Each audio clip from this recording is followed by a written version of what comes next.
ہمارے چینل تبلیغ T V کو ضرور سبسکرائب کریں اور نئی اپڈیٹس کے لیے گھنٹی کے بٹن کو ضرور دبائیں۔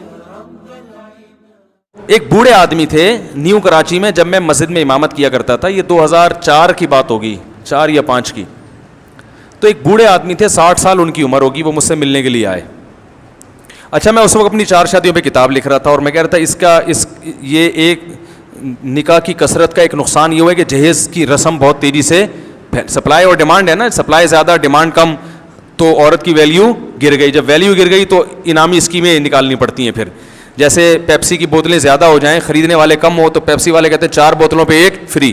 تو میں کہہ رہا تھا اب عورت کی ڈیمانڈ کم ہو گئی ہے نکاح کے حوالے سے، ویسے تو گرل فرینڈ کے حوالے سے بہت ڈیمانڈ ہے، نکاح میں ڈیمانڈ کم ہو گئی۔ تو اب لڑکی کا باپ کہتا ہے بھائی بیٹی سے شادی کر لو، double bed free, fridge free, الماری فری، تو یہ انعامی پیکج ہے۔ تو اس کا حل یہ ہے کہ ڈیمانڈ بڑھا دو سپلائی کے مقابلے میں۔ ہر آدمی جب زیادہ نکاح کرے گا تو پھر عورتیں کم پڑ جائیں گی۔ کیا خیال ہے؟ پھر عورت کی ڈیمانڈ کیا ہو؟ گرل فرینڈ کے لیے تو بندوں کو لڑکیاں ملیں گی نہیں، کیونکہ جب ان کو اچھے اچھے میاں مل رہے ہیں تو وہ پاگل ہیں کہ کسی کو بوائے فرینڈ بنائیں۔ وہ کہیں گے بھائی یہ تو وفا کرے گا، میاں وفا کرتا ہے نا، بوائے فرینڈ تھوڑی وفا کرتا ہے۔ تو پھر وہ کیا ہو جائیں گی لڑکیاں مارکیٹ سے شارٹ۔ جب شارٹ ہو جائیں گی تو پھر لوگ پھر لڑکیوں کے ابا کے پاس آئیں گے، بھائی ہم، پھر وہ انعامی اسکیم ہے کہ بھائی میں اتنا مہر دے رہا ہوں اور میں آپ کی بیٹی کو ایک الگ باقاعدہ گھر بنا کے دوں گا، اور میں جو ہے وہ اور میں میڈیکل جو تعلیم ہے نا وہ میں مکمل کروا دوں گا اس کی۔ 2 سال ہو گئے نا، 2 سال میرے ذمہ، میں ڈاکٹر بنا دوں گا۔ پھر یہ ہوگا، آپ اس کو مذاق نہ سمجھیں، حقیقت ہے۔ صحابہ کے دور میں ایسا ہی ہوا کرتا تھا کہ جی میں کروں گا یہ سارے کام۔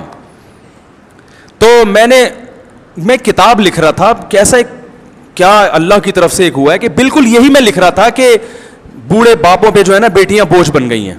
یہ مضمون میں لکھ رہا تھا کہ اسی دوران عصر کی نماز کا وقت ہوا، اور میری یہ جذبات سے کیفیت تھی کہ میری آنکھوں سے آنسو ٹپک رہے تھے۔ یعنی یہ جو میں نے کتاب لکھی ہے نا، یہ کوئی عیاشی کی کتاب نہیں ہے، جو حالات میں دیکھ رہا تھا، اور میں جب وہ لکھ رہا تھا تو وہ آنکھوں سے آنسو ٹپک کے نا وہ جو سیاہی ہے وہ پھیل رہی تھی صفحے پر، مجھے لکھنے میں دشواری ہو رہی تھی، ایسا جذباتی ہوا تھا میں اس وقت۔ نماز پڑھ کے میں واپس گھر کی طرف آ رہا ہوں تو ایک بوڑھے میاں نے راستے میں روک لیا۔ ان کو کیا پتا میں اس ٹاپک پہ لکھ رہا ہوں۔ انہوں نے کہا بیٹے میری 6 بیٹیاں ہیں، میں زندگی میری عذاب میں آ گئی ہے۔ ایسے بوڑھے آدمی کے زبان بھی ان کی لڑکھڑا رہی تھی، بولا نہیں جا رہا تھا۔ کہہ رہے ہیں یار رشتے تلاش کرتے کرتے اب ایک رشتہ ملا ہے بڑی بیٹی، دوسری بیٹی کے لیے، بڑی سے جو چھوٹی ہے۔ تو وہ کہہ رہے ہیں جہیز بھی میں نے انتظام کر لیا، مکان پہ میں نے برائے فروخت کی تختی بھی لگا دی ہے کہ یہ بھی بیچ کے میں جہیز اور جو بھی انتظامات کروں گا، لیکن بارات کا جو کھانا ہے اس میں وہ کم معیار پہ راضی نہیں ہو رہے۔ بارات میں بھی کھانا کھلا رہا ہوں، لیکن معیار اتنا ہے کہ اگر میں نے اس بیٹی پہ یہ خرچ کر دیا تو دوسری بیٹیوں پہ کیا کروں گا میں؟ اس بیچارے کی جو کنڈیشن تھی نا، خدا کی قسم میرا دل چاہ رہا تھا کہ میں چیخے مار مار کے روؤں، چیخے مار مار کے روؤں کہ یار یہ کیا معاشرے نے بنا دیا بیٹیوں کو۔ تو مجھے آ گیا غصہ، میں نے کہا کہ آپ کا جو یہ بے شرم داماد ہے یہ نہیں دیکھ رہا آپ کی غربت؟ تو انہوں نے کہا بیٹا اس کے پاس لڑکیوں کی کمی بولو بھائی نہیں ہے۔ کہتے ہیں میں نے بڑی بیٹی کے معاملے میں یہ کیا تھا، جہیز بھی سب کچھ، بارات میں کھانا تھوڑا سا کم، یعنی ایک سنگل ڈش صرف بریانی ہو جائے گی بھائی، کیوں میری جیب اجازت نہیں دے رہی تھی۔ تو رشتہ ٹوٹ گیا تھا اس بیس پہ۔ لڑکے والوں نے کہا تھا کہ ہم جب آئیں گے اور 1 ڈش ہوگی تو میرے دوستوں میں میرا معیار گر جائے گا، لوگ کہیں گے کہ میں کسی غریبوں سے شادی کر لی ہے۔ سمجھ میں آ رہی ہے بات؟ کہہ رہی ہے مصیبت سے ایک رشتہ ملا ہے، اب یہ بھی انکار کر دے گا، یہ بھی کیا کر دیں گے؟ انکار کر دیں گے۔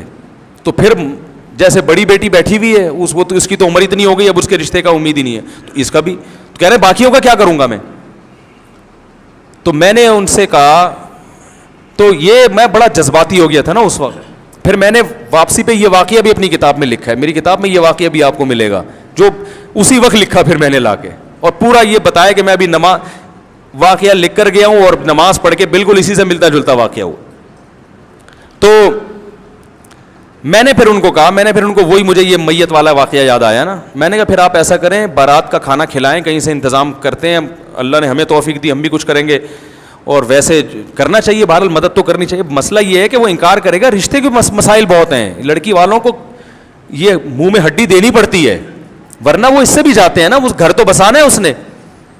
تو مجھے وہ کہنے لگے کہ کیا کروں. میں نے کہا پھر آپ ایسا کریں, میں ایک دم جذباتی ہو گیا, میں نے کہا آپ ایسا کریں, رشتے کا انکار تو آپ نہ کریں, کیونکہ یہ جیسا بھی ہے نہ ہونے سے بہرحال بہتر ہے, ورنہ بیٹی کو کہاں آپ لے کے جائیں گے, وہ تو پھر خراب ہو جائے گی معاملہ اس کا. اور آپ کی عمر 60-62 سال عمر ہے, تو اللہ نہ کرے کل موت واقع ہو جاتی ہے, تو 6 بیٹیاں بیچاری کیا کریں گی. لبرل لوگوں کے پاس تو اس کا حل یہ کہ جاب کراؤ, ان کو پڑھاؤ لکھاؤ اور انڈیپینڈنٹ کر دو. یہ پاگل پنے والی باتیں ہیں, صحیح ہے نا. نیچر کا کوئی آلٹرنیٹ نہیں ہے. آپ جاب کر رہے ہو لیکن روٹی نہیں کھا پا رہے اس پیسوں سے, وہ جاب کسی کام کی ہے؟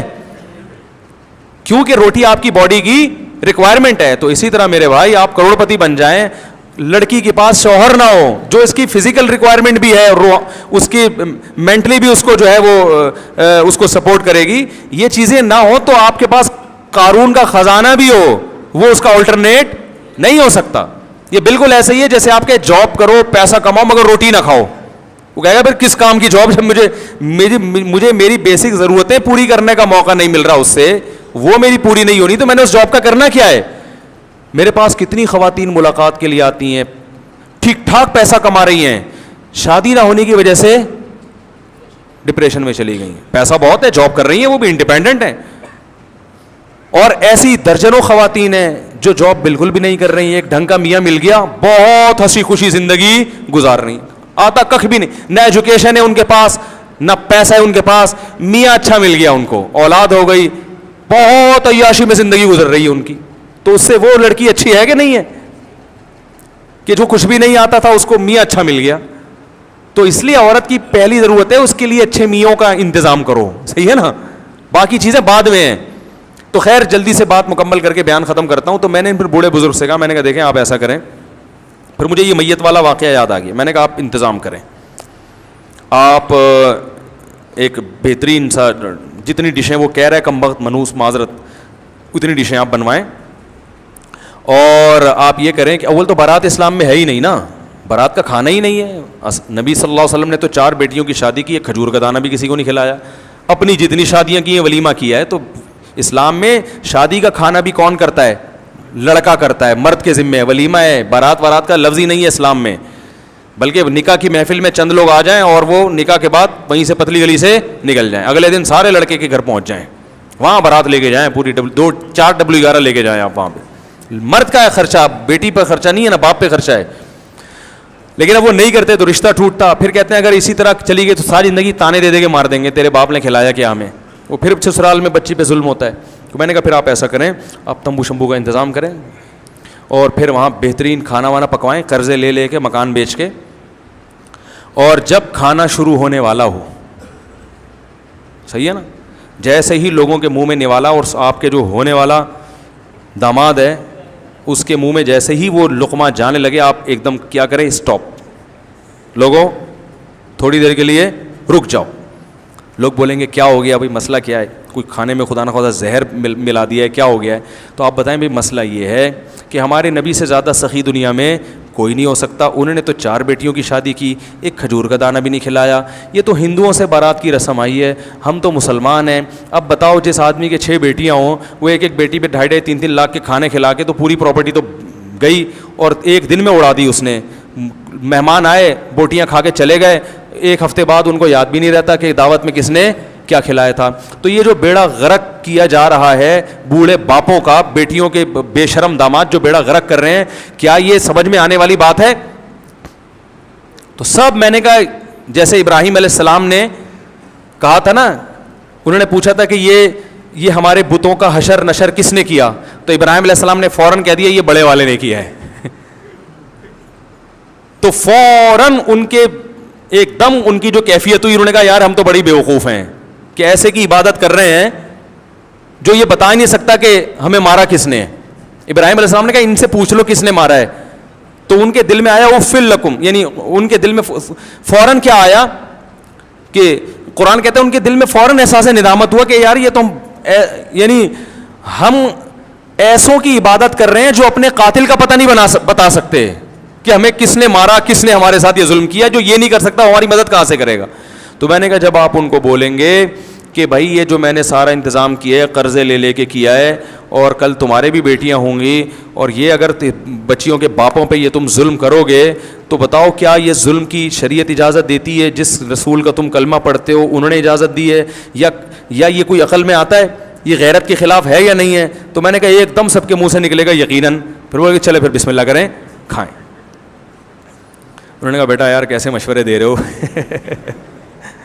میں نے کہا اچھا چلو اتنی ہمت نہیں ہے تو ایک بورڈ لگا دیں, بارات کا کھانا جب کھلائیں نا تو ایک کیا لگا دیں, ایک بورڈ, اس پہ لکھ دیں کہ یہ کھانا اسلام میں نہیں ہے. علماء سے ہم نے سنا یہ غلط ہے اور یہ بچیوں کے باپوں پہ بوجھ ہے, تو میں تو مجبوری میں کھلا رہا ہوں اپنی بچی کے تحفظ کے لیے, مجبور ہوں کہ سسرال میں اس پہ ظلم نہ ہو, ورنہ یہ اسلام میں پسندیدہ نہیں ہے. اتنا بورڈ لگا دیں, کچھ تو تھوڑی سی تو شرم آئے گی کم وقت کو کھاتے ہوئے. ارے اتنے لاکھوں روپے خرچ کر رہے ہو تو اس کا اتنا معاوضہ تو لو کہ اس کو شرم تو آئے نا. تو انہوں نے یہ مجھ سے وعدہ کیا کہ میں کچھ تھوڑا بہت زیادہ تو کہہ رہے گاڑا نہیں کہ پھڈا نہ ہو جائے, تھوڑا سا لکھ کے انشاءاللہ لگاؤں گا. لیکن میں نے ایک دفعہ بیان میں پھڈا کروایا ہے. ایک دفعہ کہیں ہم بیٹھے ہوئے تھے, میں نے نکاح پڑھانا تو میں نے اسی وقت جہیز کے خلاف بیان شروع کر دیا, اور وہ دبا کے جہیز لے رہے تھے لڑکے والے. نکاح مجھ سے پڑھوانا تھا, ہم نے جہیز کے خلاف بول دیا. وہ لڑکے والے ایک ایک کر کے کھڑے ہو رہے ہیں, آپ کو ہم نے نکاح پڑھانے کے لیے بلایا ہے, تقریریں کرنے کے لیے نہیں بلایا. تو میں نے کہا یہ ان سے پوچھ لو, انہوں نے مجھے خود کہا تھا کہ تقریر بھی کرنی ہے. انہوں نے خود بولا. تو انہوں نے کہا پھر یہ کیسی باتیں کر رہے ہیں, آپ اپنا نکاح کے فضائل بیان کریں. میں نے کہا فضائل کی آپ کو ضرورت نہیں ہے, وہ پتہ ہے تبھی تو نکاح کیا نا. اس طرح کی مجھے پوری ورڈنگ تو یاد نہیں ہے اپنی. تو میں نے کہا بس تمہیں مولوی اتنا اچھا لگتا ہے کہ جو جنازہ پڑھائے ہیں, بچے کے کان میں اذان دے اور دم درود کر لے, گھٹنے میں درد ہے, میری کھوپڑی میں درد ہو رہا ہے, میری ناک میں درد ہو رہا ہے, تھوڑا سا فاتحہ پڑھ کے پھونک لگا دے, اور تھوڑا سا جو ہے وہ تعویذ شاویز کا کچھ لکھ کے دے دے, گنجے کے سر پہ ہاتھ پھیر دے کہ شاید اللہ بال نکال دے اس کے, ہے بھائی. باقی تمہیں تو بھائی یہ چیز تمہیں قیامت, یہ اسلام تمہیں قیامت میں اللہ کے عذاب سے نہیں بچائے گا. سمجھ رہے ہو نا. تو اللہ تعالیٰ ہدایت. آپ بھی جب بارات کا بچیوں کی بارات میں مجبوری میں کھانا کھلائے کریں نا, تو ایک دفعہ میرے اس بیان کی ریکارڈنگ کم از کم سے چلا دیں, یہ والا واقعہ کھاتے ہوئے ہیں. جب وہ کھا رہے ہو نا تو کہیں یہ غیرت کے خلاف ہے بارات کی بوٹیاں. اچھا ایک بات یاد رکھو, فقہا نے بیان کیا ہے کہ جس کو ظلم کا خطرہ ہو اس کے لیے رشوت دینا جائز ہے, کیونکہ آپ نہیں دیں گے تو ظلم کرے گا نا, تو لینا تو حرام ہے, دینا جائز ہے. تو اس لیے پہ بارات کا کھانا بھی ہے. اگر آپ کو یہ خطرہ ہے کہ بچی, کیونکہ سب نے یہ تقریریں نہیں سنی ہوئی ہوتی, اور سنی ہوئی بھی سب نے ہوتی ہیں تو سمجھ میں نہیں آتی, اور سمجھ میں آ بھی جائیں تو سب اتنے نیک نہیں ہوتے کہ عمل بھی کریں. تو پھر یہ باپوں کی مجبوری بن چکی ہے کہ بچیوں کو رخصت کرتے ہیں تو وہ بارات یہ ٹوپی ڈرامے کرنے پڑتے ہیں. تو اگر خدا نہ خواستہ اتنا ڈر ہے کہ رشتہ ہی ٹوٹ جائے گا, بچی کا گھر ہی اجڑ جائے گا, تو پھر آپ بھی کھلا دیا کریں اس نیت سے کہ منہ میں ہڈی دے دینی چاہیے, ٹھیک ہے نا. کوئی زیادہ بھونک رہا ہو نا تو بھائی ایک تھوڑی سی بوٹی ڈال دو کہ چپ ہو جائے گا, جان چھوڑا ہماری. تو اس نیت سے کہ ہڈی. اور پھر لڑکی کے قریبی رشتہ دار جن کے نہ جانے سے بھی فساد کا خطرہ ہے, وہ پھر بارات میں جا بھی سکتے ہیں. بھائی لڑکی کے اب بارات کا بائیکاٹ کر کے, بھائی بارات کا بائیکاٹ کر کے بیٹھ گیا, بہن کی شادی ہے وہ بھائی نہیں جا رہا, تو پھر لڑکے والے بعض دفعہ وہ ان کو یہ تھوڑی سمجھ میں آتا ہے کہ وہ کہتے ہیں شاید ان کے تعلقات ٹھیک نہیں ہے اس کا. پھر تو ایسے موقع پر ہم لڑکی کے بھائیوں کو بھی گنجائش دیں, تمہاری بہن کی شادی ہے, تم تو مجبوراً جاؤ یار, مجبوری ہے نا. وہ پھر بڑا برا اثر پڑتا ہے سامنے والوں پر. تو ابا ہی شارٹ ہو گئے وراثت سے کہ یہ ناجائز ہے, میری بیوی کر رہی ہے مجبوری میں تو میں نہیں آؤں گا. تو داماد بولے گا یہ تو پتہ نہیں بیٹی کا باپ ہی مارکیٹ سے کیا ہے, تو وہ پھر اور غلط مطلب لیا جاتا ہے. تو پھر رشوت جیسے ظلم سے بچنے کے لیے دی جاتی ہے نا, تو پھر وہ اس حد تک ان رشتہ داروں کا جانا بھی اس کی بھی گنجائش ہوگی. سمجھ رہے ہیں, کیونکہ اس میں بعض لوگ غلو کرتے ہیں اور وہ کہتے ہیں بارات اسلام میں جب جائز نہیں ہے, ناجائز ہے, غلط ہے, تو وہ پھر اتنا بائیکاٹ کروا دیتے ہیں کہ وہ خود اس حالات سے گزرے نہیں ہوتے. نتیجہ یہ نکلتا ہے کہ پھر وہ بچیوں کی وہ طلاقیں ہو جاتی ہیں اور وہ رشتے ٹوٹ جاتے ہیں. پھر وہ جو ایک مصیبت سے گزرتی ہیں ان پھر دین سے دور ہو جاتی ہیں وہ. تو اس لیے بیلنس